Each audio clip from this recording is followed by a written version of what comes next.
Bienvenidos a la plenaria de prevención cardiovascular. Mi nombre es Gustavo Cerezo, tengo a cargo todo el programa de prevención cardiovascular del Instituto. En esta oportunidad tenemos una mesa preparada realmente muy interesante, ya lo vamos a ver en detalle. Y me acompañan coordinando esta sesión el doctor Alberto Villamil, gestor del área de hipertensión del Instituto Cardiovascular y actualmente su mentor, aquí sentado al lado mío. Alberto. Gracias, doctor Cerezo. Y también, discúlpame Alberto, nos está acompañando como manejadora de las redes sociales la doctora Andrea Corrales Barbosa, miembro también del área de hipertensión. Tenemos unos muy distinguidos panelistas y disertantes que los vamos a ir a presentar en este mismo momento. Alberto, si querés. Sí. Buenas tardes a todos. Es un gusto siempre presentar a un colega distinguido y sobre todo cuando ha sido un discípulo durante muchos años. El doctor Pablo Rodríguez, el actual jefe de la Clínica de Hipertensión Arterial del Servicio de Epidemiología y Prevención Cardiovascular del Instituto Cardiovascular de Buenos Aires. Es además secretario de la Sociedad Argentina de Hipertensión Arterial, miembro titular SAC y un destacado cardiólogo ampliamente conocido en nuestro país. Él va a hablarnos sobre pilares del control de la hipertensión arterial. Pablo. Gracias Alberto, gracias Gustavo. Bueno, es un placer compartir con ustedes estos próximos minutos y no vamos a perder mucho tiempo. Siempre tratamos en el instituto de recordar que seguimos manteniendo una atención cardiovascular segura y así lo hemos hecho durante toda la pandemia. Y vamos a ir al tema. Y antes de hablar de los pilares del control hay que hablar del control. ¿Y qué pasa en el mundo? Bueno, en el mundo, esta reciente publicación de Lancet nos dice que entre el año 90 y el 2019 no ha habido grandes cambios. De hecho, hoy el control de la hipertensión arterial en mujeres es alrededor del 23%, en hombres un poco menos, 18%. Podríamos decir que el 20% de la población adulta mundial tiene su presión controlada. Lo interesante es que en este periodo de casi 30 años se ha visto un aumento notorio de la prevalencia de hipertensión arterial, pero no se vio el mismo aumento en el grado de control. Tenemos más hipertensos, pero están peor controlados. ¿Qué pasa en Latinoamérica? Este estudio del doctor Lamelas, que trabaja junto con nosotros en el instituto, que toma los datos del estudio PURE, el estudio CESCAS y el estudio Crónica, tres de los estudios más importantes epidemiológicos en hipertensión arterial en Latinoamérica y con poblaciones tanto rurales como urbanas, muestran un control de la presión arterial también de alrededor del 20%. Y esto coincide de alguna manera con lo que ocurre en el mundo de acuerdo a la publicación de Lancet. Y finalmente, ¿qué pasa en nuestro país? En nuestro país, dos relevamientos relativamente recientes del año 2012, el estudio RENATA 1, 5 años después el RENATA 2, muestran de que 1 de cada 4 hipertensos en nuestro país tiene su presión adecuadamente controlada. O sea, no cabe duda que esos pilares que necesitamos para el control los necesitamos y más que nunca porque el control es deficiente. Ahora, ¿cuáles son esos pilares? Yo hablo de que en realidad hay un gran pilar. Ese gran pilar es el tratamiento adecuado de la presión arterial, que se basa en 3 pilares que son el uso adecuado de combinaciones, la adherencia al tratamiento y el combate de la inercia médica. Vayamos al primero de ellos y hablemos de combinaciones, y para esto hablemos de lo que son los algoritmos terapéuticos. Y dentro de los algoritmos, la Sociedad Europea de Hipertensión Arterial hace un par de años atrás muestra como un punto clave de que en la gran mayoría de los hipertensos debemos iniciar el tratamiento con combinaciones de fármacos, y como algo totalmente novedoso dice de que esa combinación sería ideal de que se diera en un único comprimido, o sea, menos comprimidos, más drogas. Poco tiempo después, ahora en marzo del año 2020, la Sociedad Internacional de Hipertensión va en el mismo camino, con discretas diferencias en cuanto a qué combinaciones utilizar inicialmente, pero también plantea una combinación dual, inicialmente a dosis bajas, como tratamiento de la gran mayoría de los hipertensos, y también insisten que siempre que sea posible se debe utilizar un único comprimido.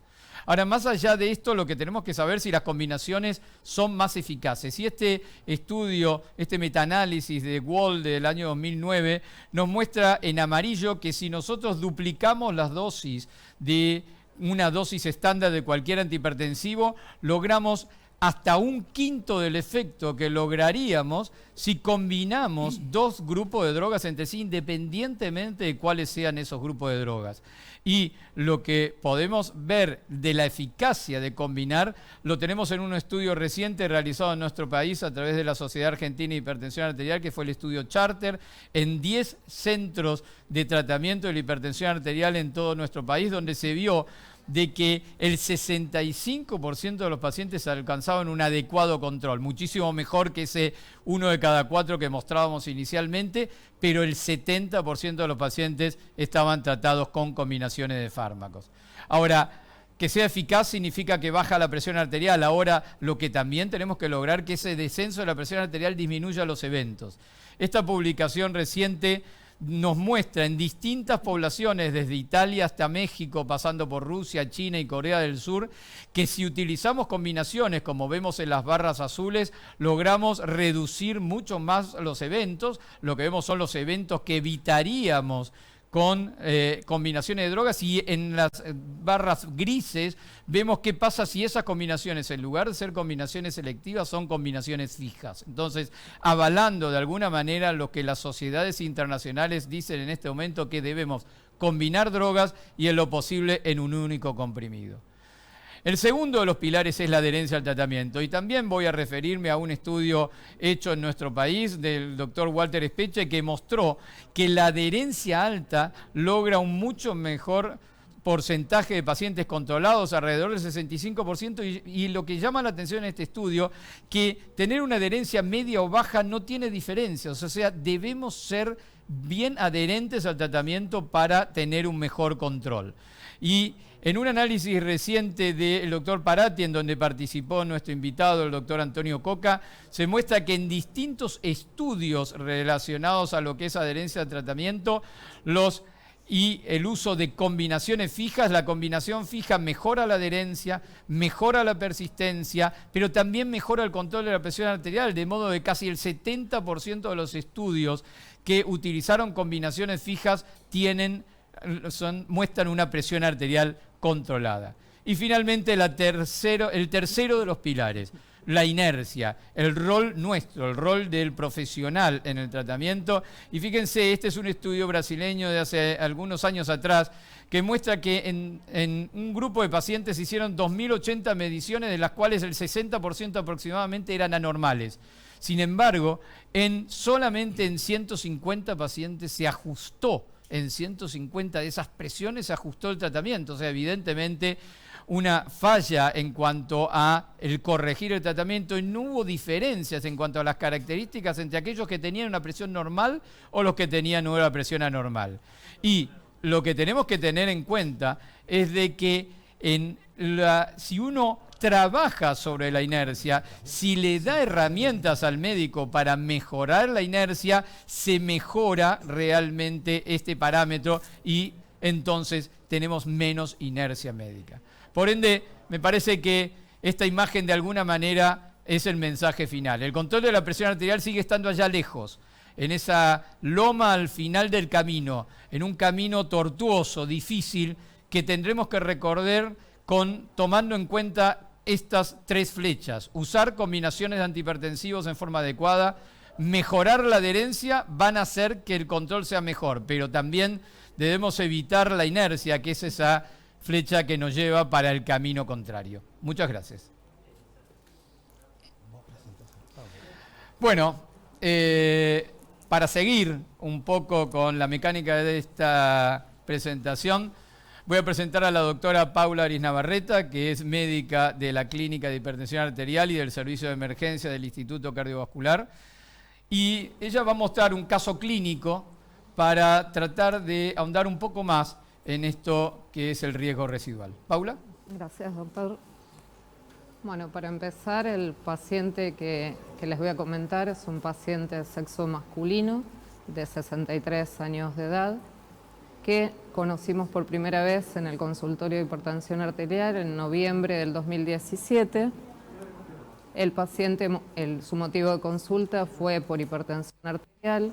Como antecedentes, ese mismo año, en marzo, se le diagnosticó hipertensión arterial en un control clínico para una práctica deportiva y se le inicia con 100 milímetros de mercurio en ese momento, tratamiento día.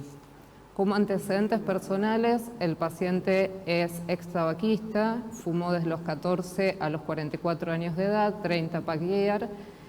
Su práctica deportiva habitual es maratonista, cross country y entrena mínimo 60 minutos por día. Como antecedentes familiares, tiene un padre y un único hermano con diagnósticos también de hipertensión arterial y no presenta ningún otro tipo de antecedentes cardiovasculares. Los estudios que había realizado previo a esta primera consulta con nosotros, de marzo a mayo del 2017, eran un laboratorio con parámetros normales, solo una evidencia de una aurícula izquierda dilatada de 27 centímetros y el resto normal, y una ergometría donde llega un 74% de la frecuencia cardíaca máxima teórica, 5.740, llegó a una capacidad de 9,5 METs y el resto de la ergometría normal. En el momento de la consulta, de la primera consulta con nosotros, los signos vitales fueron una presión arterial de 139/80 y una frecuencia cardíaca de 57 latidos por minuto. Los parámetros de antropometría fueron un peso de 81, una talla de 171 centímetros, presentaba un índice de masa corporal de 27,7 y un diámetro de cintura de 92 centímetros.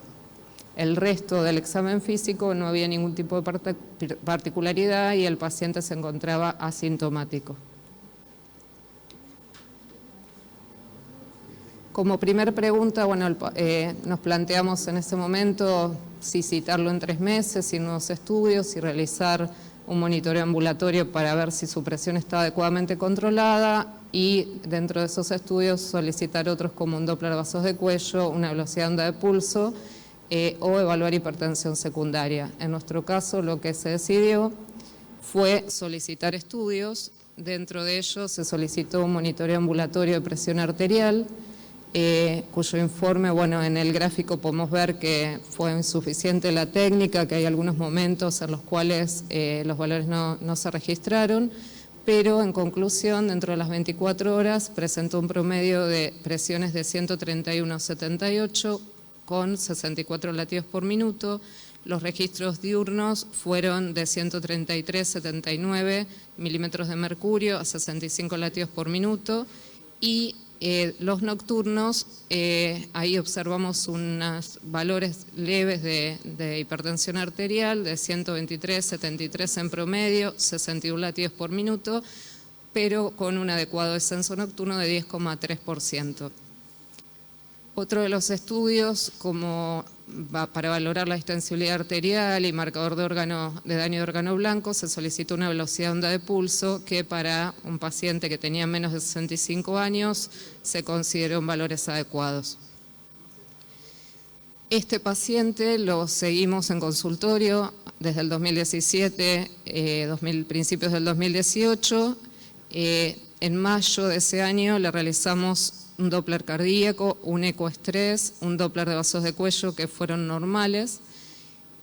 Al año siguiente, en mayo del 2019, se realizó un hospital de día en nuestra institución, se evidenció un electro con un bloqueo incompleto de rama derecha, con signos de agrandamiento de aurícula izquierda, un Doppler cardíaco en el cual se evidenció un remodelado concéntrico del ventrículo izquierdo como impacto de su hipertensión arterial, un nuevo mapa de 24 horas donde los valores de diurnos fueron normales, los valores nocturnos en promedios de 126/70 y un descenso nocturno en este año de 5,4%. Se realizó también un ecoestrés donde llegó una capacidad de 12 METs y un doble producto de 27.500. El paciente al año siguiente discontinúa el seguimiento con nosotros y realiza controles en otro centro médico. en el cual se realizó un Holter, se evidenciaron extrasístoles ventriculares de 6.747, sin fenómenos agrupados, sin fenómenos de complejidad, y algunos valores aislados de hipertensión arterial, con lo cual en esa consulta le agregan a su tratamiento, que era valsartán 80 miligramos, bisoprolol 1,25 miligramos día. A partir de noviembre del 2020, el paciente realiza un nuevo monitoreo ambulatorio a 24 horas, donde sus valores promedios fueron de 128,68, los valores diurnos de 129,69, los nocturnos de 120,62 y el descenso nocturno de 10,3%. Acá podemos resumir desde el 2017, fines de 2017, que inició la consulta, hasta el 2020, que sus valores de presión arterial fueron estables. Solo en el 2019, principios del 2020, tuvo algunos registros de 140, 83 de presión arterial, que fue donde le agregan el bisoprolol. Y la frecuencia cardíaca, sus promedios eran aproximadamente 60 latidos por minuto, y hay un descenso también luego del inicio de bisoprolol 1,25 a valores de 40 y 50. En resumen, este paciente recibió desde el 2018, 2019 y 2020 valsartán. Acá hago una salvedad que por los valores de monitoreo ambulatorio, que mostraban por momentos falta de descenso nocturno y algunos valores limítrofes durante la noche, el valsartán, que al principio lo recibía durante el día, se pasó una dosis a la noche.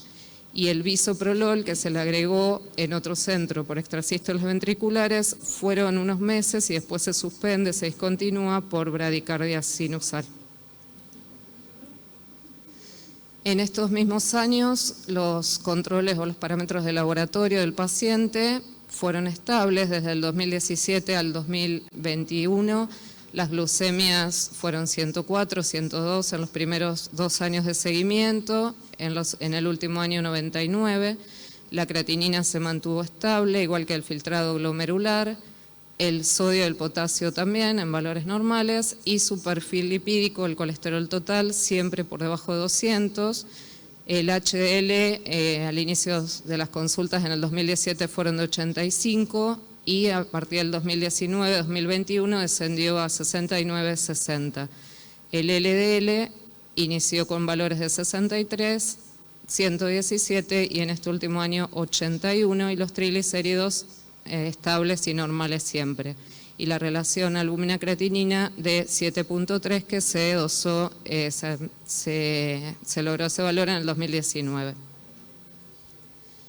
Hasta este momento, bueno, como resumen, estamos frente a un paciente de 63 años que empezamos seguimiento en el 2017 por una hipertensión nivel 1, que lo que evaluamos por monitoreos ambulatorios fue encontramos una presión arterial nocturna deficientemente controlada.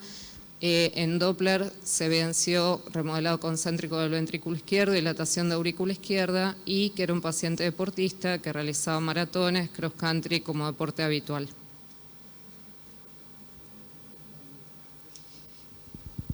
Luego, en el 2021, este año, principios de año, volvimos a ver al paciente ya con 67 años de edad, en el cual en su consulta nos manifiesta haber empezado a tener síntomas, de los cuales fueron edemas bimaleolares, 1 en 4 de un mes de evolución, y la evidencia de un dolor interescapular, 2 en 10, ante esfuerzos moderados, que venía presentando los últimos 2 meses atrás. El tratamiento en ese momento era valsartán 80 miligramos y bueno, el beta bloqueante, como ya dije antes, se había suspendido en noviembre del 2020 por bradicardia. En este momento decidimos solicitarle un laboratorio, un ecostrés al paciente por su cambio en el estatus clínico. Era un paciente que desde los 63 a los 66 años se mantuvo asintomático y que en principios de este año cambia a manifestar síntomas. Con lo cual, bueno, se le pide el laboratorio, el ecostrés, como ya dije. El paciente, seguido a nuestra consulta, decide consultar a otro centro para lograr un certificado de aptitud física para continuar su actividad.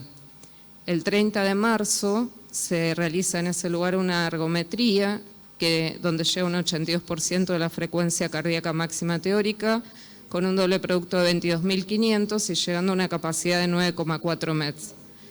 En el estudio se evidenciaron extrasístoles frecuentes sin refuerzo y ningún otro tipo de evidencias, ni cambios en el electro, ni síntomas. Se informó sin isquemia. Luego de este estudio, el paciente decide realizar el ecoestrés que le pedimos en el instituto, y cuando se realiza el ecoestrés se evidencian trastornos de motilidad compatibles con isquemia inferior e inferoseptal. En el electro, durante el esfuerzo, se evidencia extrasístoles ventriculares polimorfas con bigeminias duplas sin refuerzos y una salva de 4 latidos en la recuperación. Llegó un 72% de la frecuencia cardíaca máxima teórica y un doble producto de 17.200.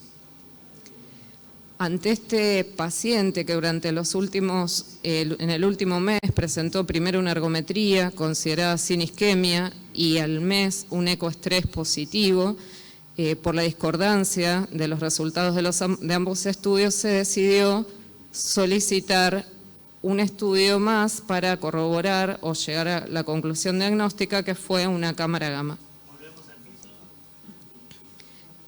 En la cámara gamma el paciente, se corrobora la isquemia, se ve un defecto necrótico leve con isquemia perinecrosis, eso fue el 24/6/2021.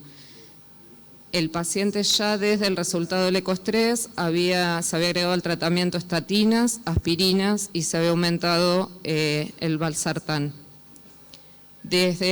Con este informe se deriva el paciente a hemodinamia y se realiza el 14 de julio una cinecoronariografía donde se demuestra lesión severa focal distal de DA y una lesión subtotal en el nivel medio de coronaria derecha. Se realiza en ese mismo procedimiento la angioplastia a la coronaria derecha con 4 stent y en un segundo tiempo, el 28 de julio, una angioplastia a la descendente anterior con un stent. En ese momento nos planteamos como discusión qué podríamos haber hecho mejor, si podríamos haber hecho algo diferente o algo distinto para cambiar la evolución del paciente. Gracias, Paula, por la presentación de este caso que has traído tan interesante. Muy buena la pregunta final, ¿qué podríamos haber hecho mejor por este paciente? Es una pregunta que muy frecuentemente nos hacemos los médicos frente a ellos. Y les recuerdo que por las redes sociales pueden conectarse con nosotros. Tenemos a Andrea, que acá está preparada para recibir sus preguntas y sus comentarios. Y esta pregunta tan buena que has hecho me da pie para que presente a nuestro invitado internacional, el doctor Antonio Coca. Un verdadero placer, Antonio, tenerte aquí con nosotros en Barcelona. Buenas noches para vos. Permitime comentar que sos catedrático de medicina en la Universidad de Barcelona, que hasta hace pocos meses tenías la gran responsabilidad de llevar adelante la unidad de hipertensión y riesgo cardiovascular del Instituto Clínic de Barcelona, y en la actualidad, entre otros muchos cargos que tenés en la Sociedad Europea de Hipertensión, estás llevando adelante el área, junto con otros colegas, el área de relaciones con América Latina. Te agradezco mucho tu simpleza, que solo ratifican tu grandeza, sinceramente te lo digo. Y me parece que esta muy buena pregunta da pie para que nos hables un poco de este tema. ¿Cómo es tu visión en este tema? Muchas gracias, Gustavo, Pablo y todos los demás, queridos amigos. Para mí es un gran placer y un honor pues, el que me hayáis invitado a compartir esta sesión con vosotros del Instituto Cardiovascular de Buenos Aires. Y yo creo que, si me permitís, antes de daros mi visión del manejo del riesgo, de que esa pregunta que os hacía es de qué podíais haber hecho mejor, yo creo que lo habéis hecho muy bien. Y por tanto se me ocurren muy pocas cosas que se podían haber mejorado. Probablemente el que lo tenía que haber hecho mejor era el paciente, cuando estuvo fumando durante tantos años, porque no me cabe ninguna duda de que toda la historia clínica en este paciente, el antecedente del tabaquismo, aparte de los antecedentes genéticos, tiene un papel fundamental en la evolución final que nos habéis presentado. A mí me pidió Pablo que hablara un máximo de 15 minutos de cómo manejar el riesgo residual, y es lo que voy a intentar ahora brevemente, daros una visión un tanto personal de este concepto del riesgo residual. Y permitidme que empiece con una visión un poco personal de la expectativa de los seres humanos ante la enfermedad y la muerte. O sea, nosotros, dependiendo del lugar donde nacemos, de la carga genética y de la carga ambiental, tenemos una determinada expectativa de vida. Nosotros ahora en nuestro país, aproximadamente por la esperanza de vida al nacer es de unos 80 años. A todos nos gustaría vivir estos 80 años libres de enfermedad y llegar una noche, padecer una muerte súbita cuando estás durmiendo y, por tanto, dejar esta vida sin haber nunca tenido que pisar un centro de salud o un hospital. Desgraciadamente, esto ocurre en muy pocas ocasiones porque estamos sometidos, ya ha hablado Pablo Rodríguez de la enorme prevalencia de la hipertensión arterial y de los demás factores de riesgo. Por tanto, la exposición a factores de riesgo nos acorta la vida y esto hace que podamos sufrir un episodio que puede ser mortal en las edades medias de la vida, en lo cual pues, se nos habría acortado la vida, pero habríamos vivido muy poco tiempo en enfermedad.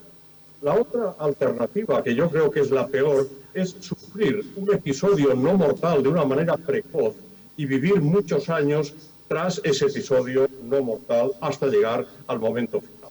Por tanto, en este sentido, ¿de qué depende que un sujeto enferme o tenga una vida sana? Pues depende de muchas cosas, depende de la carga genética, depende del ambiente, sin duda alguna, pero también depende del azar. Porque no es lo mismo nacer en un lugar que nacer en otro, la carga social, la carga económica, hay muchos factores que también son puro azar.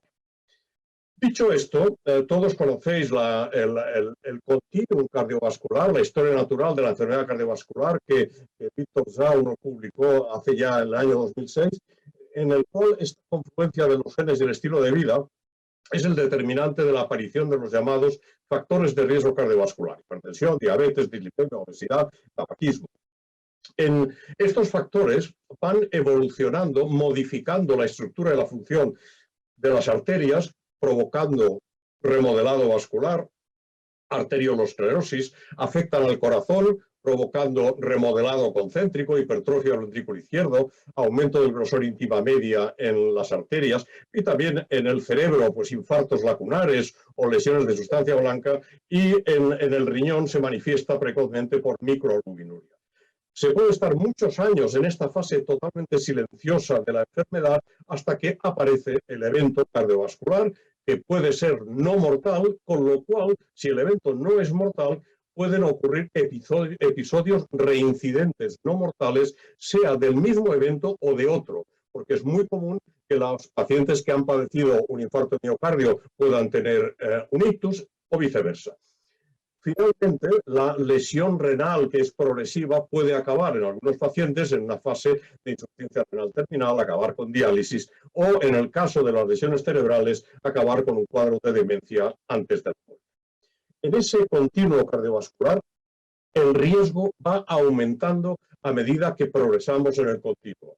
De tal manera que si en las fases iniciales, cuando existe la detección inicial del factor de riesgo, el riesgo de eventos y muerte a los 10 años es muy bajo, puede ser del 5%, esto va aumentando a medida que avanzamos en el continuo, de tal manera que en la fase de episodios reincidentes, ya no mortales, o en la fase más terminal, el riesgo es altísimo, tanto es así como del 50%. Hay otras maneras de expresar esta historia natural de la enfermedad cardiovascular, en forma de factores de riesgo modificables que actúan sobre genes, sobre la edad, el sexo. Esto evoluciona de una manera silente, modificando los vasos, el corazón, el cerebro o el riñón, para finalmente aparecer los eventos cardiovasculares en grandes arterias, en el corazón, en el cerebro o en el riñón.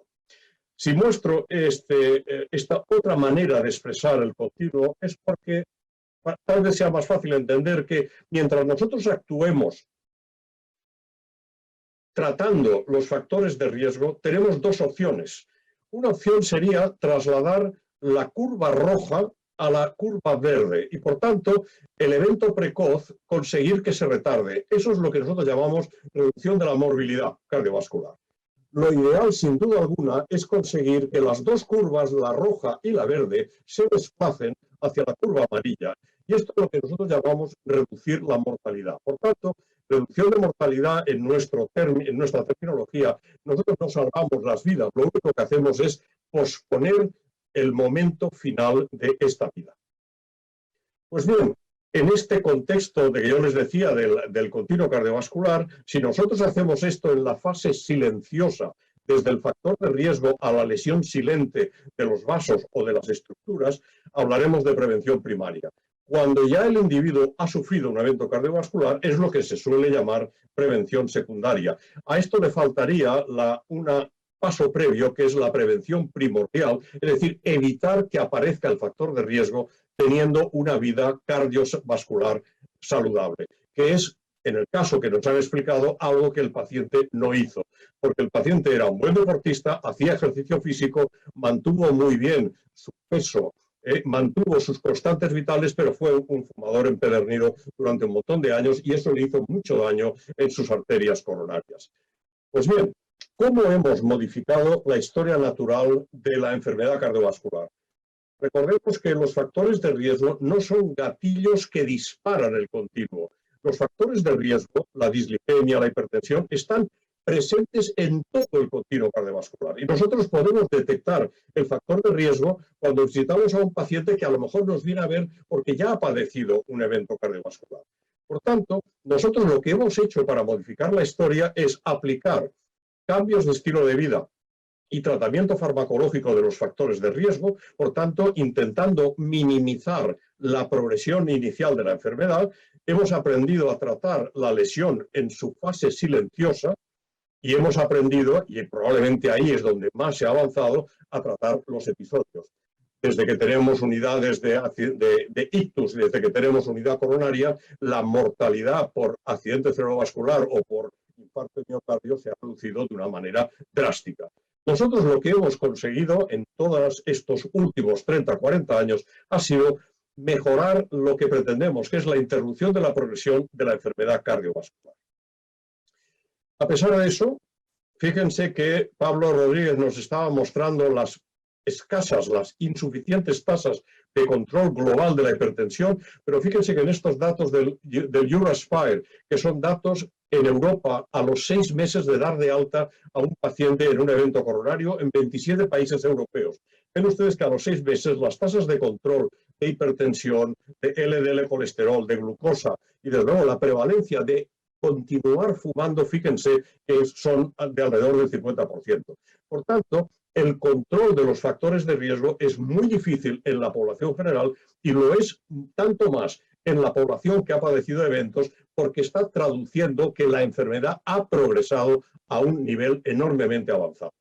Sabemos que en la prevención secundaria el triplete de bloqueo del sistema renina-angiotensina, estatina y anticoagulación o antiagregación es la recomendación de todas las guías clínicas y en ese sentido es muy importante la adherencia al tratamiento. Pablo Rodríguez nos mostraba los resultados de este estudio, que yo simplemente se los repito rápidamente. O sea, comparar una combinación fija en un único comprimido con combinación libre mejora la combinación fija, la adherencia en un 80%, la persistencia en el tratamiento en un 87% y desde luego las reducciones de presión sistólica, diastólica y el objetivo de control. Pues bien, para eso nos puede ayudar la llamada polipíldora, porque la polipíldora no es más que reunir los 3 componentes que necesita el paciente que ha tenido un evento cardiovascular en un único comprimido. Y la única polipíldora que está comercializada en Europa, que es la polipil del CENIC y de Laboratorios Ferrer, dispone de 6 diferentes posibles combinaciones, por tanto el médico puede adaptar las combinaciones, los componentes a las necesidades del paciente dependiendo de sus cifras de presión arterial y dependiendo de sus cifras de colesterol LDL. Pues bien, volviendo al continuo cardiovascular y el riesgo, Cuando nosotros tratamos a cualquier paciente, todos los ensayos clínicos de prevención de mortalidad nos han mostrado reducciones que en promedio serían de aproximadamente un 25%. ¿Qué significa esto? Pues que dependiendo de dónde iniciemos el tratamiento, tendremos más o menos éxito. Si nosotros empezamos el tratamiento en la fase muy avanzada de la enfermedad, por mucho que reduzcamos, siempre nos quedaremos en fases de riesgo muy avanzado. Eso es lo que se ha contextualizado como el llamado riesgo residual. Y en este sentido, la pregunta que les planteo ¿es posible la restitutio ad integrum? Por tanto, la curación del paciente con enfermedad cardiovascular, volviendo a la absoluta normalidad. Bueno, pues en el paciente asintomático es posible en algunos pacientes. Por ejemplo, en el remodelado vascular, el tratamiento es posible que reduzca el cociente media luz, reduciendo el grosor de la media y aumentando la luz del vaso. Y tenemos datos en humanos, no voy a hablarles de animales de experimentación, pero sí que tenemos datos utilizando biopsias glúteas y analizando las arteriolas de resistencia de los glúteos en reducciones del cociente media luz al tratar el paciente con determinados fármacos, concretamente en este caso con un bloqueante del sistema renina-angiotensina. Pero fíjense que, por ejemplo, el tratamiento con atenolol no consigue modificar el remodelado vascular. Por tanto, no todos los fármacos son capaces de tratar la lesión silente. Y de la misma manera que el bloqueo del sistema renina-angiotensina reduce el remodelado, también lo demostró el estudio INSIGHT en la rama basada en nifedipinol, un calcio antagonista dihidropiridínico, se observó una estabilización, incluso una pequeña reducción del grosor íntima media carotidio por ultrasonografía, cosa que no se observó, sino un crecimiento progresivo en la combinación de hidroclorotiazida y amilorida. Por tanto, los diuréticos, tiacídicos y tiacida-like, los beta-bloqueadores son menos eficientes que el calcio antagonismo y el bloqueo del sistema renina-angiotensina en el control de la lesión silente. También en la función endotelial, el bloqueo del sistema renina-angiotensina es más eficiente que el bloqueo beta. Sabemos también que si nos fijamos en el riñón, la progresión de la microalbuminuria en el tratamiento del IRMA2, un 34% de los sujetos tratados con altas dosis del ARA2 normalizaron la microalbuminuria. Por tanto, en esa pregunta, ¿podemos volver al punto de partida? Pues en algunos pacientes sí es posible, en otros no. El paciente que tiene lesiones silentes cerebrales, sean hiperintensidades, lesiones de sustancia blanca, sean microhemorragias o sean infartos lacunares, en estos pacientes no es posible volver a la normalidad. Nosotros tenemos datos, este es el estudio, uno de los estudios pioneros, que nos demuestran que el estricto control de la presión arterial es muy efectivo, evitando la progresión, el crecimiento del volumen de lesiones de sustancia blanca. Lo ven ustedes en las dos columnas de color verde, normotensos, hipertensos, tratados controlados. Sin embargo, en las columnas de color rojo, el hipertenso no tratado o el tratado no controlado sí que sufre un progresivo incremento a lo largo de 5 años del volumen de lesiones de sustancia blanca. Por tanto, la lesión silenciosa, la escara cerebral, no se puede retrotraer, pero sí podemos evitar la progresión. Y sabemos que si somos capaces de reducir la presión sistólica por debajo de 130, SprintMind nos demostró una posibilidad de enlentecer la progresión del deterioro cognitivo leve y del objetivo combinado de deterioro cognitivo leve y demencia. Y lo que es más importante, confirmó los previos resultados en lesiones de sustancia blanca, porque el tratamiento intensivo sistólicas por debajo de 130 consiguen evitar la progresión de la evolución, el crecimiento de las lesiones de sustancia blanca. ¿Y qué decir del paciente con enfermedad clínica? En este paciente no es posible la restitutio ad integrum. Hay muchos datos, yo simplemente porque no quiero entretenerme demasiado, por ejemplo, el control sostenido tras un accidente isquémico, el riesgo de recurrencia está en relación con el control de presión. Pero fíjense que incluso en la línea roja los sujetos mejor controlados no reducen a cero la incidencia acumulada. Siempre hay un riesgo residual.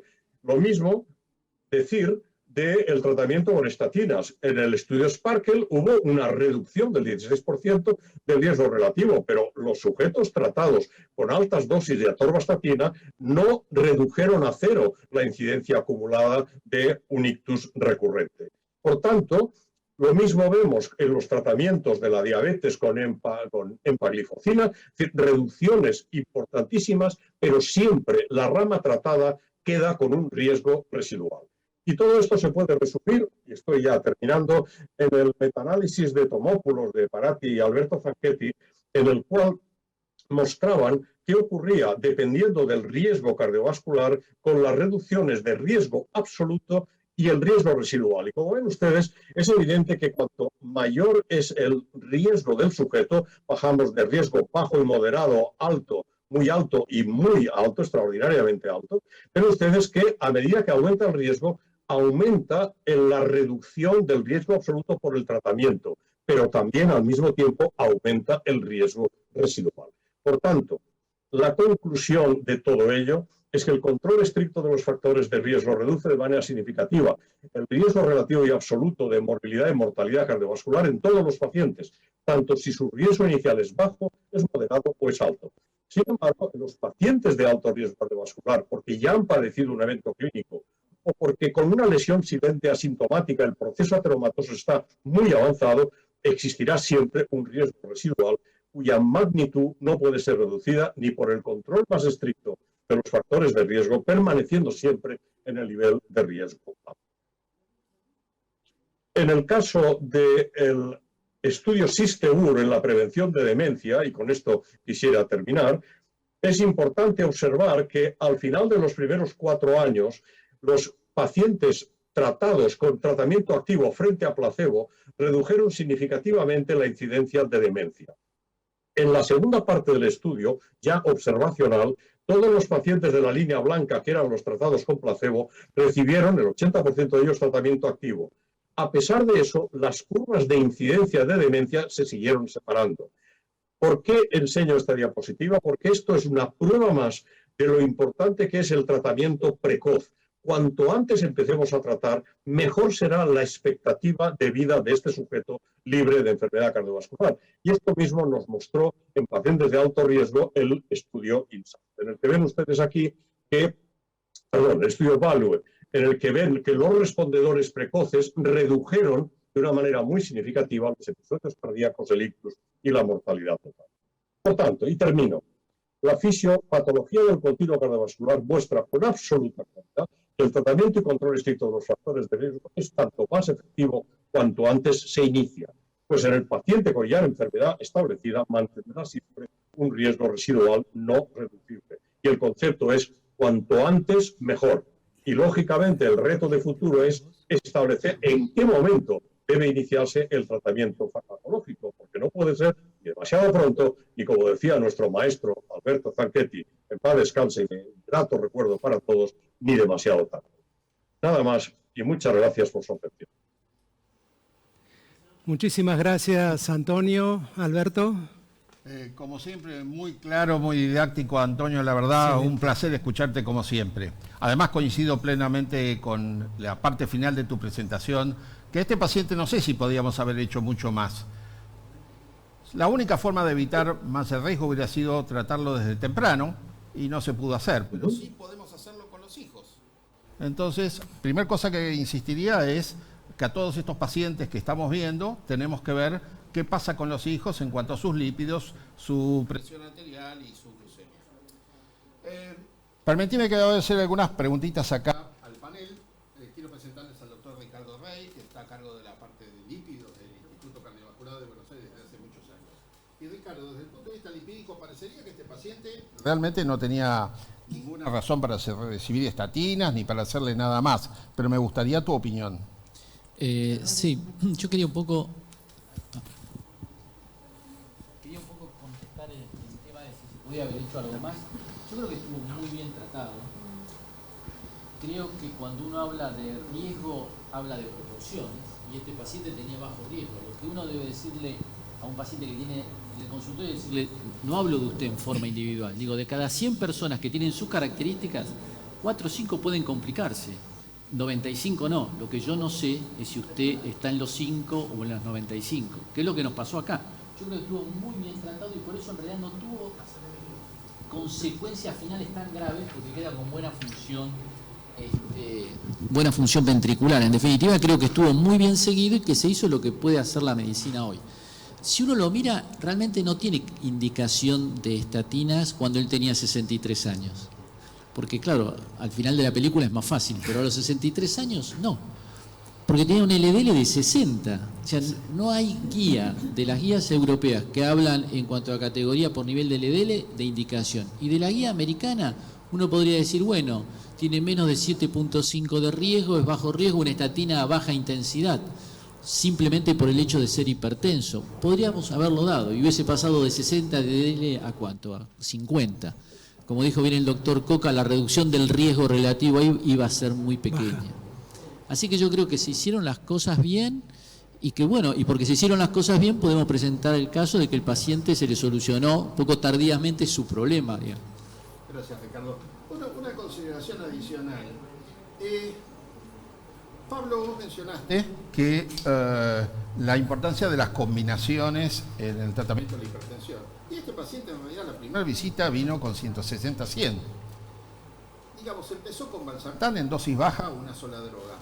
¿Podría haber cambiado algo si se hubiera empezado con una dosis un poco más alta o una combinación a baja dosis? Bueno, a veces esas cosas son contrafácticas y uno dice, bueno, podría, sí, quizás. Si ese valor de 160-100, que fue diagnosticado en una forma que no podemos saberlo, porque él nos dice que ese era el valor que tenía inicialmente, había sido unos meses antes, se comprobaba que era realmente así, probablemente tendríamos que haber iniciado combinaciones. ¿Por qué? Porque en realidad 160-100 significa que está 20 milímetros de mercurio en la sistólica por encima de su riesgo y 10 milímetros por encima de la diastólica. Y se dice que cuando tiene ese valor, para alcanzar el valor menor a 140-90, tendríamos que haber utilizado combinaciones. También es cierto que cuando el paciente lo vemos nosotros, tratado con 80 miligramos de valsartán, su presión está normal. Pero también es cierto que tiene una presión arterial normal alta en el consultorio y esos pacientes sabemos que tienen más riesgo de tener hipertensión enmascarada y este paciente tuvo una forma de hipertensión enmascarada que es la hipertensión enmascarada nocturna. Y si yo tuviera que decir qué hubiese corregido de este paciente es ¿por qué no corregimos la presión nocturna? Porque hoy sabemos que si yo tomo todas las presiones, la presión nocturna es la que más correlaciona con el riesgo y más allá de que en algún momento se le pasó la medicación a la noche, a veces eso es cosmética de la hipertensión y en un tratamiento realmente adecuado. Así que sí se podría haber utilizado combinaciones si se comprobaba que 160-100 era su valor y yo le hubiese puesto más énfasis en controlar su presión nocturna. Ok, gracias, Pablo. ¿Alguna pregunta de las redes sociales? Sí, una de las preguntas fue si IECA o ARA2 en hipertensión. Si tenemos que elegir para tratar un paciente, ¿cuál elegimos? Yo, perdón, le pediría a Antonio que a ver qué opinas vos. Sí. Mira, si lo miras desde la perspectiva de la efectividad de los tratamientos, en los estudios que publicó el metaanálisis de Alberto Fanchetti y de Tomopoulos, comparando head-to-head IECAS y ARA2 en la prevención de eventos cardiovasculares y morbimortalidad global, no hay diferencias. Y por tanto, un médico puede elegir un IECA o un ARA2 y cualquiera que elija lo estará haciendo bien. Sin embargo, desde la perspectiva de la tolerancia, de la tolerabilidad al tratamiento, sí que es cierto que los ARA2 son los fármacos mejor tolerados de toda la historia del tratamiento de la hipertensión. Por eso los hipertensólogos somos partidarios de si es posible utilizar ARA2. Esto es una cosa muy personal del médico, depende del hábito que tenga en la prescripción. Yo creo que aquí se hicieron bien las cosas. Un ARA2 es un fármaco seguro, es un fármaco efectivo y mi único comentario es que tal vez al no tener controlada la presión nocturna en esa época, tal vez hubiera aumentado un poco la dosis del valsartán. O lo que es mucho mejor, lo que me comentaba Pablo, si este paciente lo hubiéramos visto hoy día, probablemente ya desde el principio le hubiéramos dado una combinación de 2 fármacos a dosis baja que prolonga la duración de acción y probablemente hubiera sido también más efectivo controlando la pandemia. Muchísimas gracias, Antonio. Bueno, todavía muchas gracias al panel y especialmente a vos, Antonio, que como siempre te prestás a apoyar todo lo que hacemos. Todavía nos quedan varias sesiones plenarias. Quiero recordarles que al final de las mismas vamos a hacer un sorteo para la gente que esté presente. Gracias a todos y sigamos trabajando de la misma manera y siempre con la idea de la mejora continua, que pienso que en medicina significa más vida y más tiempo de vida. Mil gracias, Antonio, y mil gracias a todos ustedes. Seguimos. Gracias a ustedes. Ha sido un placer.